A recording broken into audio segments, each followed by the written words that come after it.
Have you ever finally reached a savings goal that felt out of reach just a few months earlier? Maybe hitting your first $10,000. And at first, it feels amazing.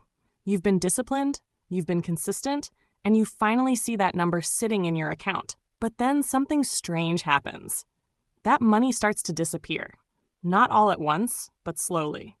A few purchases here, a small upgrade there, an unexpected expense you didn't plan for, and before you know it, you're back down again. And you start asking yourself why saving in the first place. Or maybe you've already reached $10,000 and it's just sitting there in your account, untouched, but also unused, and you're unsure what to actually do next. Here's the truth most people don't realize. What you do right after reaching your first $10,000 will have a major impact on whether you build long-term financial stability or fall back into the same cycle. A lot of people don't fail because they can't save. They fail because they don't know how to handle the money once they have it. When someone finally reaches a milestone like $10,000, the natural reaction is to feel like they've made it in some way. They've sacrificed, they've been patient, and now their mind starts telling them it's okay to relax a little. So they start spending more freely. Nothing extreme at first, just small increases in lifestyle, eating out more often, buying things they've been putting off, upgrading items that technically still worked fine. Individually, none of these decisions feel irresponsible. But over time, those habits slowly eat away at the balance. And when an unexpected expense comes up, a car repair, medical bill, or something urgent, a large portion of that savings is suddenly gone. At that point, it feels discouraging because the progress that took months or even years to build can feel undone in a matter of weeks. This pattern is what keeps a lot of people stuck financially.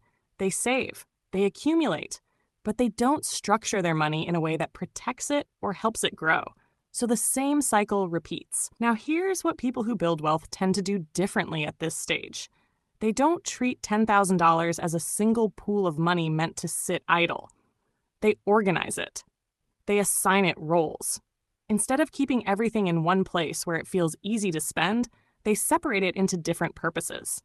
One portion is set aside as a safety buffer for true emergencies. Things like job loss, urgent repairs, or unexpected life events. This money is kept somewhere separate from everyday spending, so it's not constantly accessible for impulse decisions. That separation alone changes behavior. When your money is divided between accounts with clear purposes, you stop treating it all like available spending cash. Your mindset shifts. You become more intentional. You start thinking differently about each purchase because you know your safety cushion isn't something to casually dip into. At the same time, not all of your money should just sit in low-growth savings forever. That protects you, but it doesn't help you build long-term wealth. That's why many people also allocate a portion toward investing.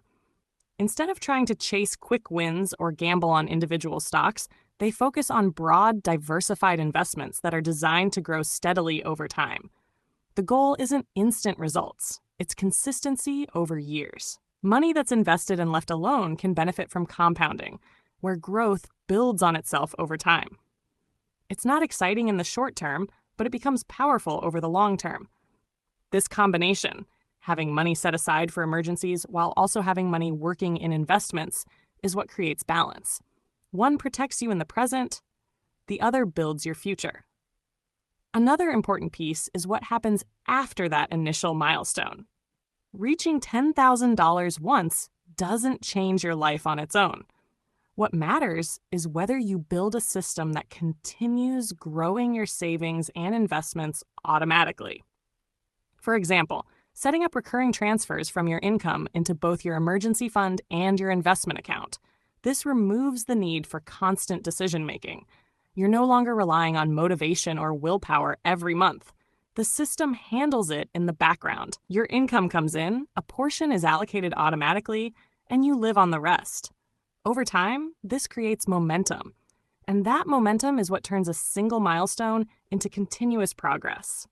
One common mistake at this stage is using that $10,000 as a down payment for something big too early. Whether it's a car, a home, or a business investment, Putting all your savings into a single purchase can leave you with little to no financial cushion. That can create pressure, especially if unexpected costs come up afterward. A more stable approach is continuing to build your savings while making larger purchases from a position of strength rather than urgency. That way, you maintain flexibility and reduce financial stress. There's also a mindset difference that separates people who move forward financially from those who stay stuck.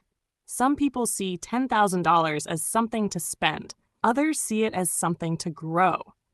That shift in perspective is subtle, but it changes everything. It affects how you make decisions, how you manage risk, and how you plan for the future. And once you understand how to properly organize and use your money, you stop relying on chance and start operating with intention.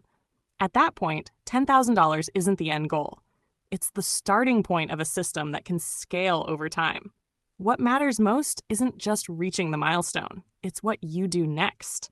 Because that next move determines whether your money continues to grow or slowly disappears back into the same cycle you worked hard to escape.